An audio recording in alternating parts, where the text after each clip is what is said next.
Hello, everybody. Welcome back to Lee's Kitchen. Last time we talked about Korean barbecue and how to prepare it, and this is again to all my Canadian friends who are watching and who want to do something a little bit different, maybe dinner and so forth. Very much, if you are Asian, you probably know what hot pot is already. Korean barbecue is, in a way, in my mind anyway, is a version of it.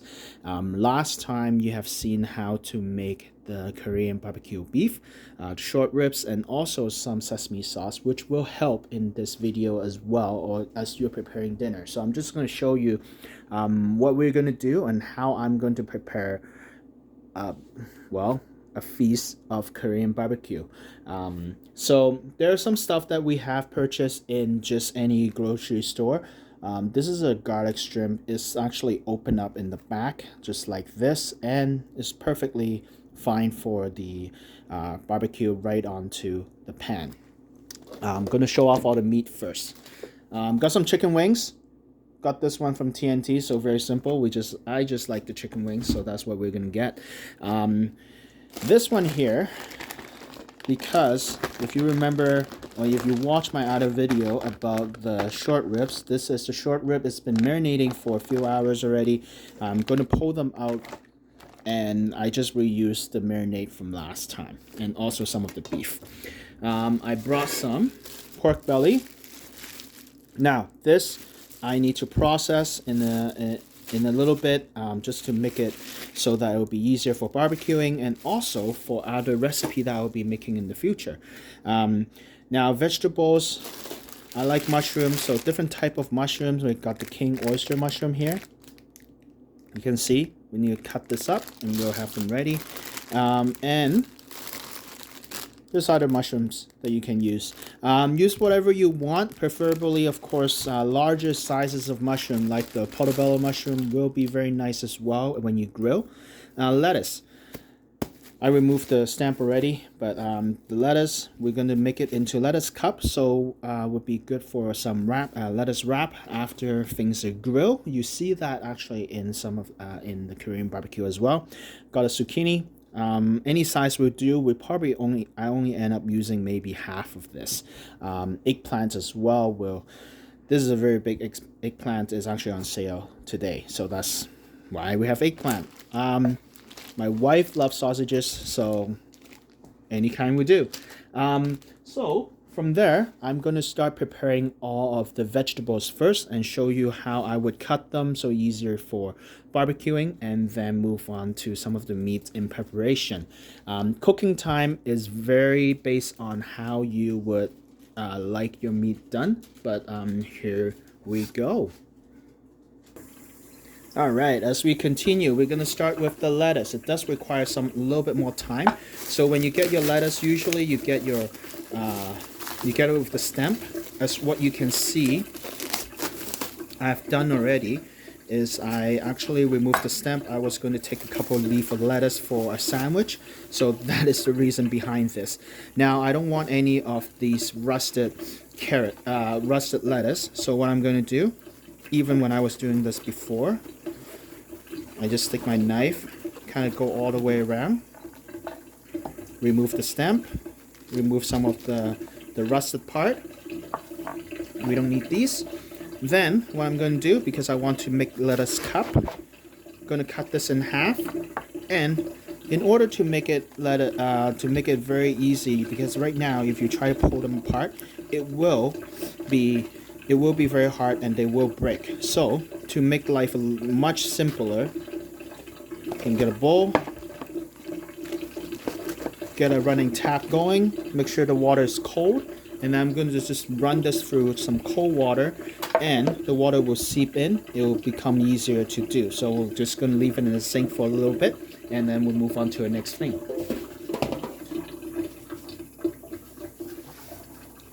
So cleaning up this station for a little bit. Make sure you do wash your vegetables. You're going to cut your eggplants. I'm going to cut this in half because that's kind of all I need. Depending on how you want your slices, I like them a little bit bigger, so I'm going to cut it on a bias like this. And then coming to here, you can slice it this way. Now you can see it look very nice. They're all evenly cut. And I'm just going to set it on a tray on the side. Now for the zucchini, same thing. I don't need the ends, but I also only need half of this. So you can cut it in a bias, or you can cut it into strips. It's very much up to you, or in rounds as well. Give my tray a little bit of a different shape, so I will cut it into little discs.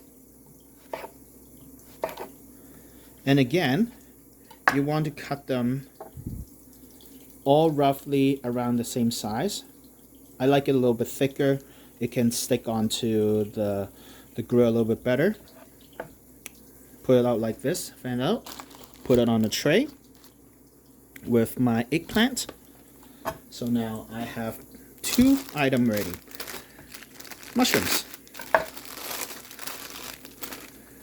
These mushrooms are very nice and beautiful. It does not require too much work with it, other than just trimming the ends. Even the ends are actually looking quite nice. It's quite clean, but I don't really need all of that ends in there, so I'm just going to trim a little bit off like that. Also, with my hands, breaking them apart like this, very easily it will come apart. So I'm going to set it on the side with my zucchini and some of these garbage that I don't need. I'm going to put it here.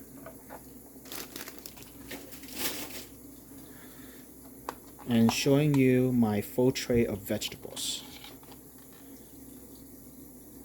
Okay, how you put it, how you present it is always up to you, but of course if you eat with your eyes first, so you want to present it but nicely, right? Put it aside or put it in the fridge. If you are preparing this on an earlier time or a couple hours or a day in advance, definitely put some plastic wrap around it and keeping it fresh. Now moving on to the oyster mushrooms. Again, cut what you need. This is quite a bit of oyster mushroom. I don't need, apologize for that. I don't need the whole, I don't need all 3 of them. Again, once again, just going to trim the ends like that. And I want nice big slices of oyster mushroom for my barbecue. Now again, depending on how big that barbecue is or your pan is, I'm going to cut that in half so it'll be easier to cook when I am cooking with this. So my vegetable preparation is almost ready. I'm just going to get my lettuce now, and you can see the water is running just at the top of my screen here. You can kind of see it. So I'm going to pull it out of the water. It's been running for a little bit, and that's enough time, and you can see the water kind of draining out of my lettuce. And now it's a lot easier, and it come out into perfect cups. So you can separate these as you need. You can definitely make them smaller if you want. And this is how you produce your perfect lettuce cup to hold any of your meat after you grill. So just like that, kind of loosen it up, and then going to turn it upside down in the basket so it can drain the water out, and let it continue to drain the water out. I'm also finishing up with my other one. As you can see, there's a lot of water draining out from the cups, but the water have loosened up the lettuce enough so that it will come out very easily in perfect cups so you can hold food with them. Okay, that is ready for a little bit later.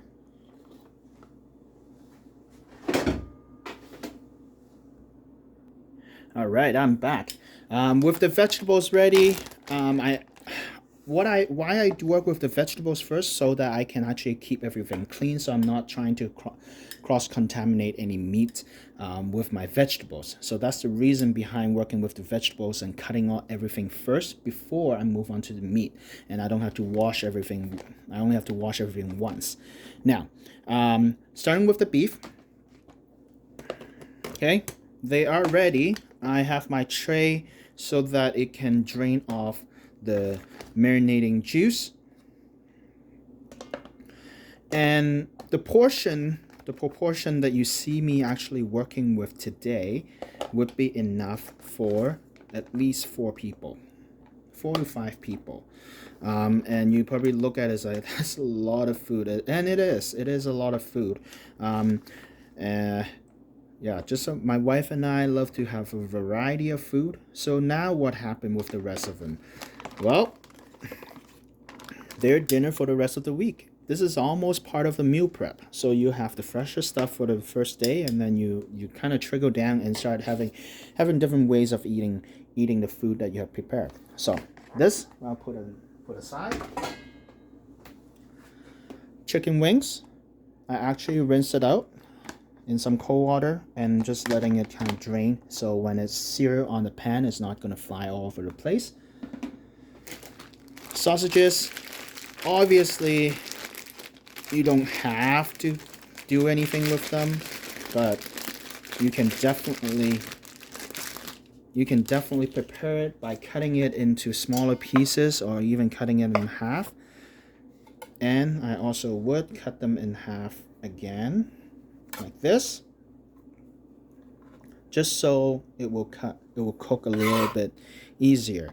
Yeah, you didn't have to cut it the way that I did. You can cut it this way as well. If you have children at home and if you like to have something kind of looking and you have time, you can definitely do something like this. Do a cross section and then turn it this way. Cut little squares. And when you cook, it will look really cool. Okay, so that's something that you can do. I'm going to put this aside on a bowl so it's ready for use. And I'm going to work with my pork belly. If you'd like some more flavor, obviously pork belly may not be the choice. You may want to use something like a bacon or something like that. As for myself right now, I brought this pork belly for other recipe that I want to try as well. So what I'm going to do is first I'm going to prepare it, cutting it in half. Very beautiful pork belly, and because I want it to be a little bit nicer slices, I'm going to turn it around, start from the meat side, slowly get my way down. The skin side is a little bit harder, so you do need to use a little bit of force. Something like this.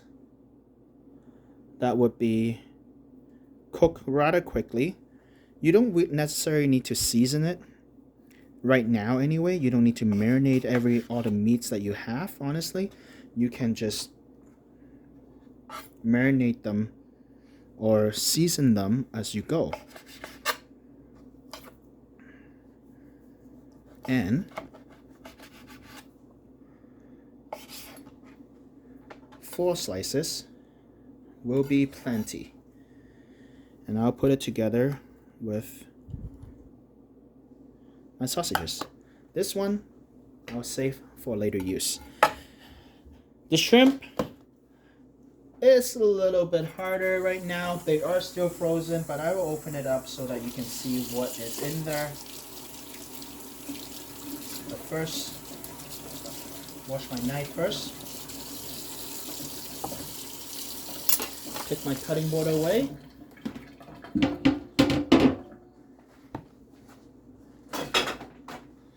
Putting all my food out of the way first. Then, just gonna open this up. This already has herb and everything else in it. It comes in a package like this. And preferably you do take them out and defrost them, but they are individually quick frozen, which is usually they freeze them as individual pieces, then they pack them together. So you do not want to run this on cold water to defrost because it will wash all the flavor away. So they are opened up like this. The feet are on the bottom, open from the back, seasoned with herbs. So this will be fine. When they defrost, it will be nice and soft, so you can just sear it on the meat side, and that's all you need to do. Perfect for barbecue as well, on the grill, not the Korean barbecue kind, but perfect also for barbecue. Now, I'm going to show you what I use for the actual Korean barbecue. All right. This is what I use for the Korean barbecue. So this is a nice, almost look like a frying pan. Okay, it sits right on top of an open flame. I would say a hot pot stove, a Putin hot pot stove. So if you have a stove top, you can definitely use it. You can hear it, right? Metal. This screw here in the middle, usually I unscrew it, and it allows all the grease to drip out from here. And usually I get a bowl underneath on the side here, and then let it cook, and all the grease will escape out, and I can clean this very easily. I did scratch it because I was cooking other things on it, but this is typically non-stick. On the side here, this is where I actually prepare eggs, egg mixture, and I just cook it on the side, and slowly it will get cooked and it will look beautiful. So with that, I'm almost ready to eat. All right, just the last little bit here. I'm just going to make the egg that actually go around that dish. So I use 4 eggs. It should be enough. Going to add about a tablespoon of mirin to give it some extra flavor, and then also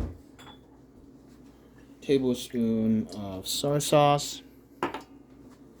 And from there, that is all the seasoning that I'm going to use for this egg. It will be enough because you can always add more salt.